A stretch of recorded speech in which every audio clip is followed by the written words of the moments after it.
বাংলাদেশ অচল মাল premier league মানে বিপিএল, বিপিএল এর যত অচল মাল আছে তাদেরকে নিয়ে আসে খেলতে। 2019 সালে বিপিএলটা অনেক ভালো ছিল।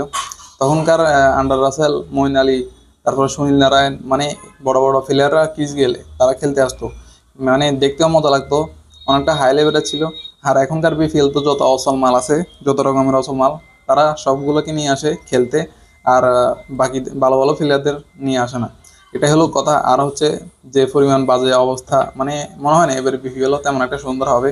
তাছাড়া আমাদের মাহমুদুল্লাহ মুশফিকুর রহিম যত সিনিয়র ক্রিকেটার আছে তারাও খেলতেছে না। এখন মাহমুদুল্লাহ মুশফিকুর রহিম আছে আর বাকিরা নাই, তামিম ইকবালও এবার আর খেলবে না। তো এখন সব মিলিয়ে আসলে ভালো লাগে না বিপিএল দেখতে। দেখা যাক কি হয় বিপিএল এবার কেমন হয়, উন্নত কেমন হতে পারে। কিন্তু যত রকমের অসল মাল আছে না তাদেরকে নিয়ে আসে। আর আইপিএল এর সাথে নাকি আমাদের বিপিএল টাক্কা দিবে আবার। কোথায় আছে আইপিএল আর কোথায় বিপিএল ভাই? বিপিএল সেরা এটা বলতেছি, কিন্তু বিপিএল এর সাথে আইপিএল মিলালে হবে না। আইপিএল এর কোথায় আইপিএল আর কোথায় বিপিএল? মানে একটা দলের টাকা দিয়ে পুরো বিপিএলটাকে কিনা যায় আইপিএল এর। তো এটা হলো আসল বাস্তব কথা আসলে। এটা ছাড়া কিছু করার নাই, এটাই বিপিএল।